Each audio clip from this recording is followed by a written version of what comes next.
सिखाने के लिए बेकरार भी। एक और खबर है जिसमें अफवाहों का बाजार बहुत गर्म है। फोन टैपिंग स्कैंडल सड़कों पर मचा है। फोन टैपिंग शब्द की चर्चा मुख्यमंत्री से लेकर केंद्रीय मंत्री के दफ्तर तक हो रही है। आपको लगता होगा आज के जमाने में इतनी साइबर सिक्योरिटी के बीच, इतने कानूनों के बीच, क्या हिंदुस्तान में किसी का फोन टैप करना मुमकिन है? सोचिए, क्या किसी मंत्री का फोन टैप हुआ होगा और उन्हें पता नहीं चला? ऐसी बहुत सारी जानकारियां हैं जो एक्सपर्ट से बात करके हम आपके लिए निकाल कर लाए हैं। कुछ बात आपको सीधे समझाएंगे, लेकिन कुछ बातें इशारों में होंगी। फोन टैपिंग के इस पूरे कांड को समझने के लिए हमने एक स्पेशल रिपोर्ट तैयार की। आप इसे देखिए और आपके मन में जितने सवाल हैं उन सब का जवाब आपको बहुत आसान भाषा में मिल जाएगा।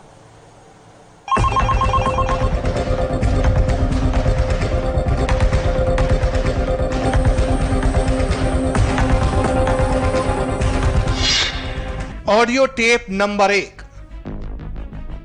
हेलो जी भाई। हाँ भाई।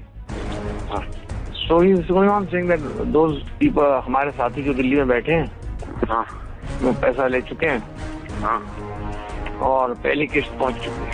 मुझसे नहीं रह रहा है। Audio tape number 2। हाँ बात तो ठीक है, बाकी आप देखो एक बार ये सारी संख्या बल और उसे हमने आज ही शुरू जो प्रोग्राम किए हैं वो बता दिया आप। हाँ ठीक है। Audio tape number 3। But what I'm saying is that now we're moving legally. हाँ ठीक है, आपका एक्शन तो डिसाइड हो गया ना, what line you are taking? Yeah, I'm taking the line. You are sticking with them, right? Yeah, or whatever. क्या राजस्थान में नेताओं की फोन टैपिंग हुई? राजस्थान से निकलकर पूरे देश में इन ऑडियो टेप की चर्चा है। दावा है कि इनमें केंद्रीय मंत्री गजेंद्र सिंह शेखावत हैं, कांग्रेस के विधायक भंवरलाल शर्मा हैं, कांग्रेस के ही निलंबित विधायक विश्वेंद्र सिंह हैं और बीजेपी के नेता संजय जैन। दावा है कि राजस्थान में गहलोत सरकार गिराने की डीलिंग हुई। थारी वरिष्ठ पिता को और थारो आपने पूरो एलिको को ख्याल पूरो चिंता मत करो। वरिष्ठ में हूँ 7 बार को। हाँ बस कोई चिंता मत करो, सब बात थारी फोन पर मैं बात भी होगी सब। ठीक है।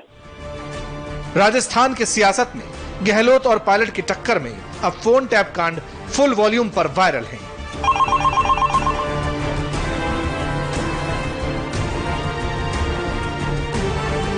आज हम आपको इन ऑडियो टेप को लेकर पर्दे के पीछे की कहानी बताएंगे, वो सच बताएंगे जो अब तक किसी ने नहीं दिखाया। हमारे संवाददाता देवेंद्र पाराशर ने इस टेप कांड की पूरी ABCD डिकोड की है। उनकी एक्सक्लूसिव रिपोर्ट देखेंगे तो समझ आएगा कि ये ऑडियो टेप किस मकसद से फ्लोट किए गए। हेलो, आप ठीक है साहब, बढ़िया हो, सारी बातचीत हुई एकदम खुल गया, कोई शंका को नहीं। सरकार तो रहने को नहीं, बर्खास्त करनी पड़ी। लेकिन पहले आपको बता दें कि इस वक्त राजस्थान का सियासी तापमान कितना बढ़ा हुआ है। एक दूसरे को नीचा दिखाने और गिराने के दांव पेच आजमाए जा रहे हैं। राजस्थान के मुख्यमंत्री अशोक गहलोत खुलकर सचिन पायलट पर बीजेपी से मिलीभगत करके सरकार गिराने की साजिश का इल्जाम लगा चुके हैं। गहलोत ने कहा था कि उनके पास इसके सबूत भी हैं। इसी बयान के 24 घंटे बाद कांग्रेस की तरफ से कुछ ऑडियो टेप्स वायरल किए जाते हैं। राजस्थान सरकार की एसओजी ने संजय जैन नाम के बीजेपी नेता को गिरफ्तार भी किया, FIR दर्ज कर ली। हालांकि गहलोत और कांग्रेस जिस प्लेटफॉर्म का हवाला देकर ऑडियो टेप की बात कर रहे हैं, उसी सोशल मीडिया पर इन तथाकथित ऑडियो टेप्स को लेकर कुछ सवाल भी उठने लगे हैं। मसलन, इन ऑडियो टेप का ओरिजिनल सोर्स क्या है? इन ऑडियो टेप की ऑथेंटिसिटी क्या है? क्या सिर्फ राजनीतिक आरोप प्रत्यारोप के लिए ऑडियो टेप्स बनाने की साजिश हुई? कांग्रेस के अंदर खाने की लड़ाई ने ऑडियो टेप की शक्ल कैसे अख्तियार कर ली? गहलोत का दावा है कि ऑडियो टेप 100% सही है। अगर ये गलत साबित हुए तो वो राजनीति छोड़ देंगे। इसी के बाद सवाल उठ रहे हैं कि क्या नेताओं के फोन टैप हुए? क्या फोन टेपिंग किया गया? क्या आधिकारिक रूप से फोन टेपिंग किया गया? फोन टेपिंग अगर किया गया है, क्या ये एक संवेदनशील और एक कानूनी विषय नहीं है? क्या ये स्टैंडर्ड ऑपरेटिंग प्रोसीजर, इसको कांग्रेस की सरकार ने फॉलो किया? ये केवल भारतीय जनता पार्टी नहीं, ये भारत की जनता जानना चाहती है कि उनकी प्राइवेसी खतरे में है क्या? ये राजस्थान की जनता जानना चाहती है। फोन टैपिंग क्या है? फोन कैसे टैप किया जाता है? यह कानूनी है या गैर कानूनी? फोन टैपिंग का अधिकार किसे?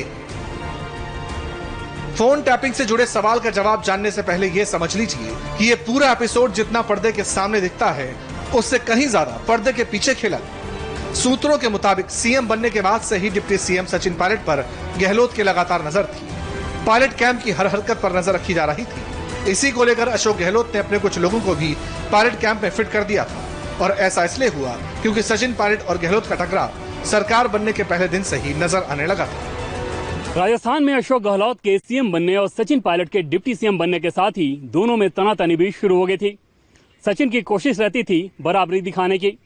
विधानसभा के जिस गेट से मुख्यमंत्री का काफिला जाता था, सचिन चाहते थे कि उनका काफिला भी उसी गेट से अंदर जाए। जहां मुख्यमंत्री का दफ्तर था वहां सचिन का भी दफ्तर हो। और तो और राजस्थान के सियासी गलियारे में इस बात की चर्चा रहती थी कि सचिन पायलट अशोक गहलोत का तोतला कहकर न सिर्फ मजाक उड़ाते हैं बल्कि गहलोत के करीबियों से ये भी कहते हैं कि जाकर उनसे कह देना। दूसरी तरफ अशोक गहलोत ने सचिन पायलट के मंत्रालय पर पूरी तरह से नियंत्रण बना लिया। सचिन पायलट के मंत्रालय के सचिव सचिन की ना सुनकर अशोक गहलोत की सुनते थे। फाइलों पर सचिन पायलट का नियंत्रण। लेकिन गहलोत का शक तब और यकीन में बदलता चला गया जब प्रवासी राजस्थानियों के कार्यक्रम में सचिन पायलट और राजस्थान बीजेपी के अध्यक्ष सतीश पुनिया एक साथ लंदन गए। सचिन इस दौरान बीच बीच में दिल्ली के चक्कर भी लगाते रहे। गहलोत अब हर कदम फूंक फूंक कर रखने लगे। इसी के बाद से राजस्थान का स्पेशल ऑपरेशन ग्रुप एक्टिव हो गया। हमें पता चला है कि पायलट खेमे के 2 करीबियों के नंबर सर्विलांस पर रखे गए थे। राजस्थान की एसओजी ने भरत मलानी और अशोक सिंह के नंबर टैप करना शुरू कर दिया। सूत्रों के मुताबिक ये कहा जाने लगा कि अवैध हथियार, शराब तस्करी जैसे मामलों में कनेक्टिंग लिंक एस्टैब्लिश करने के लिए कॉल्स को टेप करना और उसे सुनना शुरू किया गया। जिन 2 नंबर की बात हो रही है वो इस वक्त आपके टीवी स्क्रीन पर है। पहला फोन नंबर 8949 ABCD 78। दूसरा फोन नंबर 9929 WXYZ 09। राजस्थान की सरकार और वहां की पुलिस का यह दावा है कि कुछ लोगों के फोन को सर्विलांस पर रखने और फोन टैपिंग से कई चौंकाने वाले खुलासे हुए। दावा किया जा रहा है कि जिस बातचीत को टैप किया गया उसमें राजस्थान के सीएम और डिप्टी सीएम के बीच मनमुटाव और तनातनी की बातचीत चल रही है। साथ ही कांग्रेस और निर्दलीय विधायकों को तोड़कर राजस्थान की चुनी हुई सरकार को गिराने की साजिश रची जा रही है और इन सब के लिए पैसे की लेन देन की भी चर्चा है। अब सवाल उठ रहे हैं कि क्या राजस्थान में नेताओं के फोन टैप किए गए? क्या फोन टैप करने के लिए राजस्थान में तय प्रोटोकॉल्स का पालन हुआ था? ऐसा इसलिए क्योंकि किसी का भी फोन टैप करने के लिए किसी की निगरानी रखने से पहले कुछ नियम कायदे तय हैं।